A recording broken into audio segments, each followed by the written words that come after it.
see what the compression looks like. Yeah, oil getting into the combustion chamber. Which you don't want. No. Okay. Oh, wait, that's bad. Let's stick my hand in the fan blade right now. Hold the belt right here. Oh, okay. Here's the problem. Probably need to go ahead and yank it.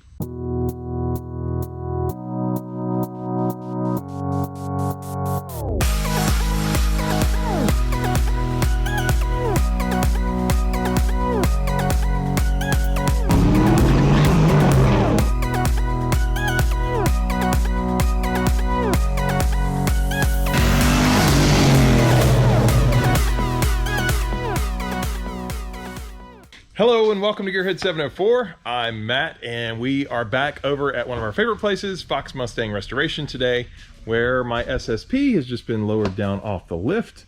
Matt's hooking me up with some parts and some tools. May have seen him before. But anyway, what we are doing today is I want to do a compression test on this motor.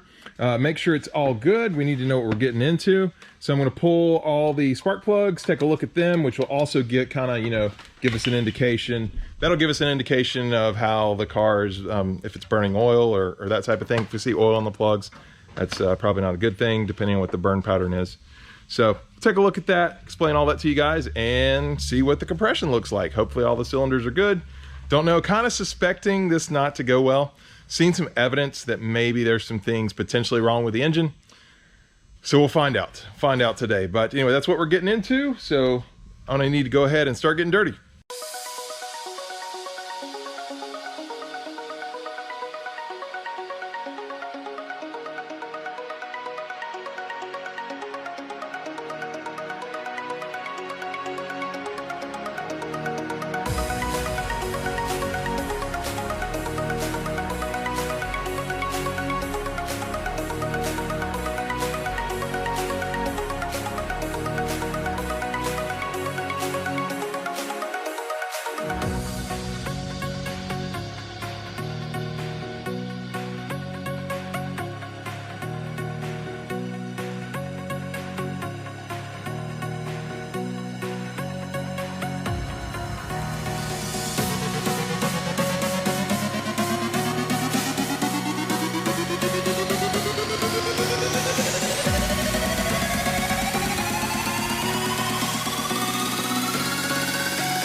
All right, I got all the plugs out, and yes, of course, I did break my gloves again. Happens all the time, but anyway, we can fix that.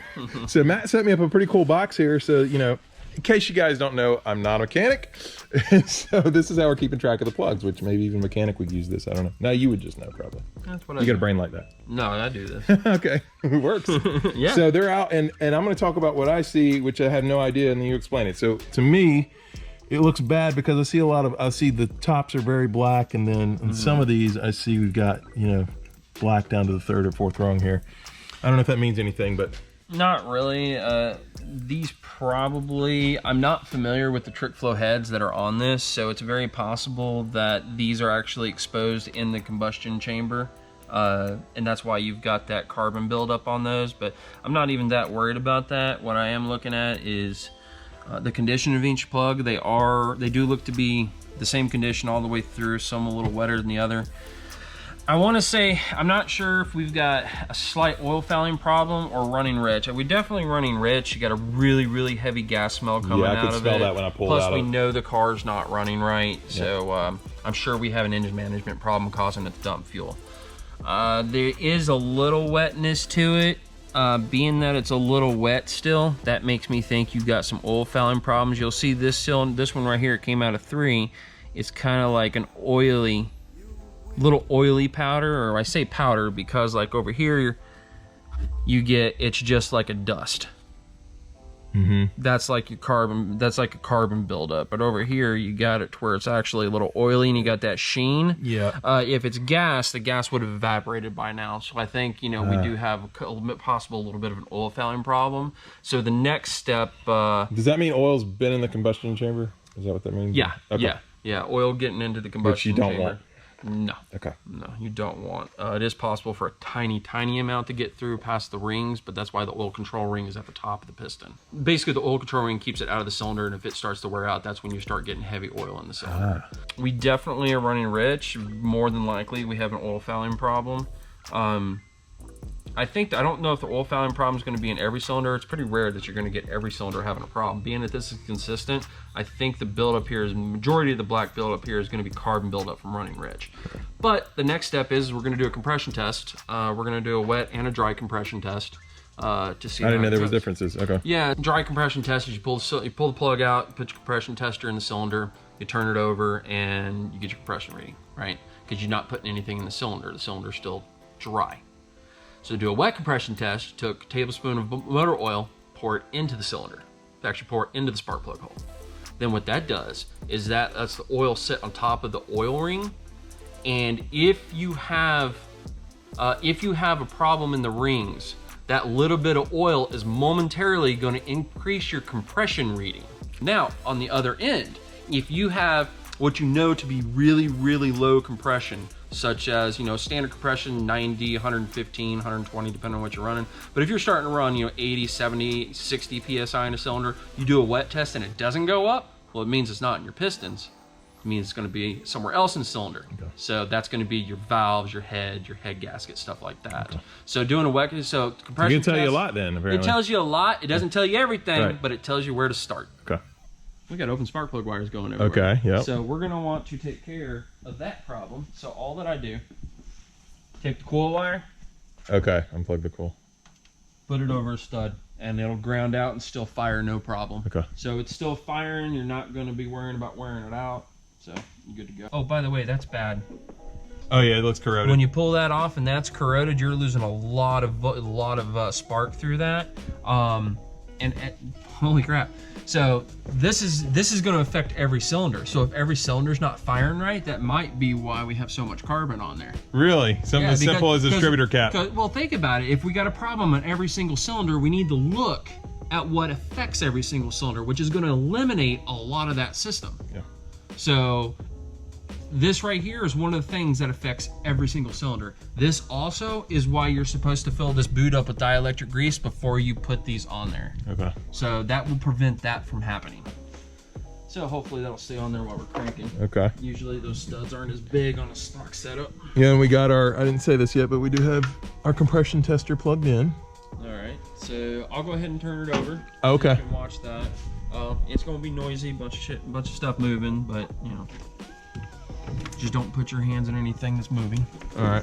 We'll get this back here out of the way. I should not stick my hand in the fan blade right now. Hold the belt right here. Oh, okay. You heard it today, folks. All right.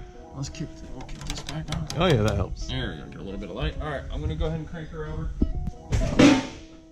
Love that door. Custom. Ready? Yep.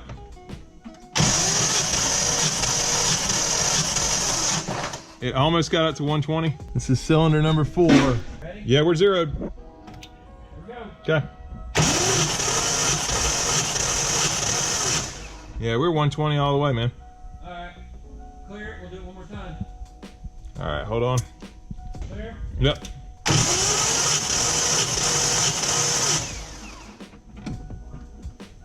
Here's the problem. What? It runs all the way back down to 0. All right, so we had actually a little change here. The gauge we were using, we were having some weird readings. It actually read like 90. I think it's, where is it? Here was the old gauge, some bad readings. So we went and got a new gauge here. Gonna go ahead and test the other cylinders. This one actually just read 150. So we're gonna go back all through them. We think the first couple readings were bad, so gonna go ahead and do that real quick. Okay. Ready? Yep. Turning.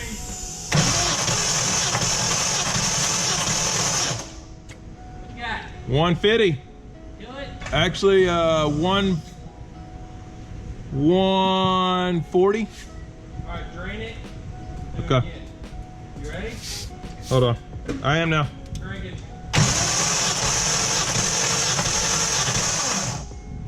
What you got? Yep. About 140. All right. Write it down, switch to the new one. All right, go ahead. There we go.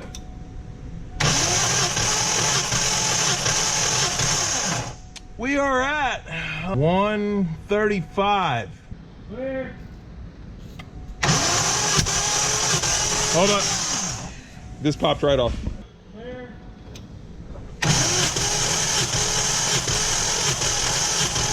Okay. We got a slight problem. What's wrong? This one is 115. That ain't good. No, and this is the one that was. Plug that was real oily too. Yep. Clear it. Let's do it again.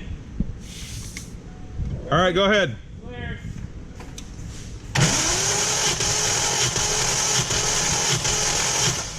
We got the 120 that time. That'll be one we definitely want to do a wet test on. Ready? Yep.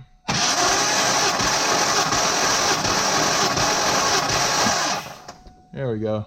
Got up to about 130, I guess. 20. Yeah, we're between 125 and 130, so we're just going to mark it 125. Okay.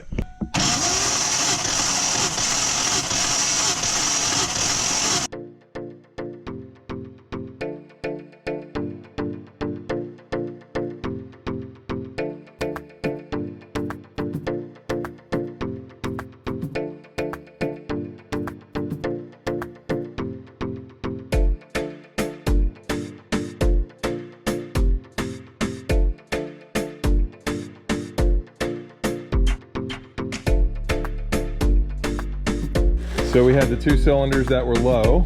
Yeah, so here's our 6, number 6 and number 3 was a bit low. 125. We're right at 20% down from our highest cylinder. Okay. Yeah, everything else got 140 or 135. Yeah, between 135 and 140 was the average. We did have one here at 150, or number 4 at 150. So I'm going to do a wet test on number 3 and number 6 to see if these numbers go up. If this number immediately goes up to 150, 160, then we more than likely have bad rings. It will go up some just because we are reducing the amount of space within the cylinder, to compress. So Yeah. that's going to cause our numbers to be up a little bit more, but we're looking for a drastic increase. Okay. So if we get a drastic increase, I've got a tube here that I filled with motor oil. I'm just going to pour it into the cylinder, and this oil is going to act as a temporary seal on a ring if we have a bad ring. Okay. So we're going to go to number 3.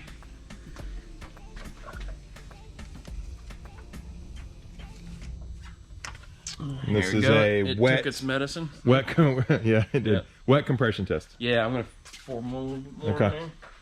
Because I'm sure it'd be spilling some too. It's just how this goes. While he's doing that, Jen's working on Chocolate Fox over there. Hi, Jen.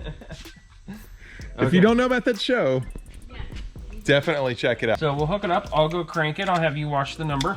All right. So I've got the oil in there. I got it hooked up. I got the gauge hooked up. I'll go ahead and crank it over. Wet compression test. Never knew about such things. All right, we're zeroed. All right, clear. Clear. Turning.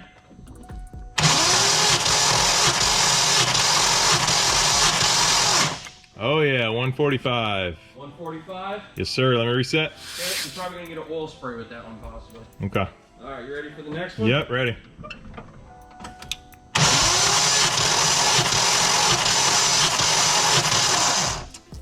A little bit lower. It was. We've been pumping the oil out the tailpipe now.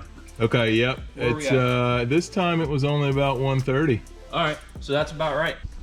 Okay, so we did the wet compression test, and those 2 cylinders, they did come up some, and but really that looked okay. They're still within the specs. You don't want 20%. From what Matt was telling me, you don't want basically more than 20%.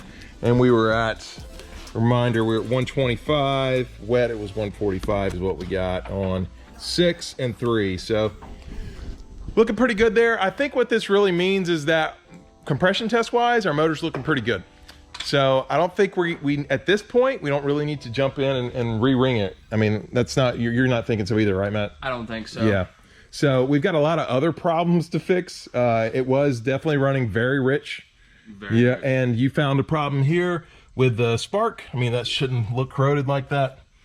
Not getting enough spark there. Yeah, and that affects every single cylinder because that comes from your ignition coil. Right. So every single ignition fire goes through that connector. And we were seeing the dark black stuff on every single one. And they're pretty much even across the board. So Right. in that case, we're not looking for something that affects one cylinder. We're looking for something that affects every cylinder at one time. Yep, and so that seems to match.